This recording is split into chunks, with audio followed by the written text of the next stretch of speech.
Well, once again, it's time for Building on the Rock. The title of this one is Tom Pays the Price. Tom Pays the Price. Reverend MacPhail lived in Scotland near Fort George. Many British soldiers were stationed there. This fort was located close to the edge of a lake. This fort was located in such a place that you had to take a ferry in order to reach the town on the other side of the lake. Close to Fort George was a small market with several small stores. One day, as Reverend MacPhail was waiting for the ferry, a soldier walked past and stopped at a nearby meat shop. Reverend MacPhail watched as the soldier paced back and forth comparing prices. At last the soldier picked up a large sausage and handed it to the butcher, asking, "How much for this sausage?" "This sausage is $2.50 a pound," replied the butcher. "So for 2 pounds it comes to $5. "What? I'll never pay such a price for that sausage." He followed his outburst with a terrible oath in which he called, "And now, what is to become..." Wait a minute. I'm sorry. We stuck a page together there. He followed his outburst with a terrible oath in which he called on God to damn his soul if he paid $5 as required by the butcher. "Well, sir," the butcher answered calmly, "that's the price. Do you want it or not?" The soldier continued to argue for some time, but finally he agreed to pay the butcher's price and bought the sausage.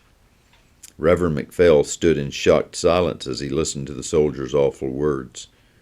Did this soldier fully realize the price he had actually paid for that sausage? Watching the soldier make his way down the street, Reverend MacPhail decided that he had to find an opportunity to speak to the man. Casually catching up the soldier, Reverend MacPhail fell in step with him and remarked, "What a beautiful day we're having." "Yes, it certainly is," answered the soldier.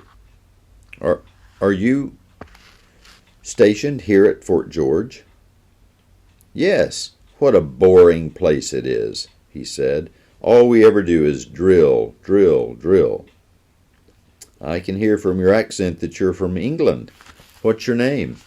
"My name is Tom Dunstad," the soldier replied warily. "Say, that looks like a good sausage you have there," continued Reverend MacPhail. "And it was cheap, too," boasted Tom. "What did you pay for it?" "Why, it was only $5, and just look at the size of it. It's 2 whole pounds." Reverend MacPhail was quiet for a moment. Then he looked at the young soldier seriously.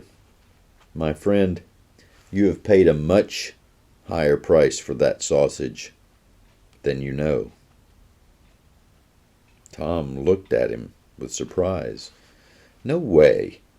I paid $5 for it and not a penny more. I bought it from the butcher over there. If you don't believe me, just ask him." "I know that's what you think," said Reverend MacPhail, "but you also gave your very soul for that sausage." "I heard your oath in which you called upon God to damn your soul if you would pay $5 for that sausage, yet you did pay exactly $5 for it. And now what is to become of you?" But just as he said this, Reverend MacPhail looked up to see his ferry loading at the dock, so he quickly said goodbye to the soldier and hurried on board the ferry. Tom stood open-mouthed as he watched Reverend MacPhail hurry away. Then turning, he returned to the fort. Tossing his cap on the bench, he sat down. The stranger's words had struck him deeply. He sat with his head down, with those words ringing in his ears. "You gave your very soul for that sausage, and now what's to become of you?" Tom tried to shrug off the stranger's words, but they sounded like a death sentence in his ears. He'd never before stopped to think about the seriousness of speaking words that he thought sounded tough. For the first time, Tom saw the reality of his lost condition, and that this was an eternal matter. He felt as though he stood exposed before the justice of God. "What is to become of you?" sounded over and over in his mind. Terror rose in his heart as he began to pace back and forth. At last he rushed from the fort and arrived, out of breath, at the ferry dock. Seeing a dock worker, he shouted, "Where's the man in the black clothes who was just here? Where did he go?" "Oh, you mean Reverend McPhail. He went across on the ferry just half an hour ago." Despair swept across Tom. But looking up, he saw another ferry just coming in. As soon as he was able, he boarded the ferry and waited impatiently until they reached the opposite shore. After arriving, he asked of the dock hands if they knew where the minister lived. After receiving directions, he started out, finding that he had walked several hours across a moor, a deserted stretch of wasteland. Towards evening, Tom arrived at a small village and soon found his way to Reverend McPhail's house. His knock was answered immediately. Tom was warmly received by Reverend McPhail, and he soon told how the minister's words had struck terror into his heart. "Please tell me what to do," he exclaimed with tears running down his face. "We may be going into battle soon, and I see eternity before my eyes. Oh, I shall be lost. I know I am." Reverend McPhail rejoiced inwardly to hear the concern that was stirred in the heart of this young man. Late in the night, he instructed Tom in the way of salvation. Tom stayed for 2 more days, and it pleased the Lord to bless this instruction to his soul. Tom returned to Fort George a changed man.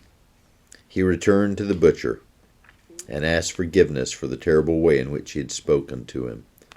Tom also warned his fellow soldiers about their carelessness concerning their own souls. Over time, he saw more and more how gracious God had been to him in arresting him by the words of a stranger. Tom began to attend services at the Army Chapel, where he received precious instruction. It pleased the Lord to show him that for him, too, there was deliverance. Tom learned to sing many of the sacred songs used in the worship services of the chapel. He could often be heard singing what became his favorite song. "He took me out of the pit, and from the miry clay, he set my feet on the rock, establishing my way. He put a song in my mouth, my God to glorify, and he'll take me some day to my home on high." Just a few simple words from this minister as he walked along the street with this wicked young man, and it meant the difference between heaven and hell. Let's not forget that we have the words of life, and let's share them with people. All right. Look forward to reading another one if the Lord's willing. God bless.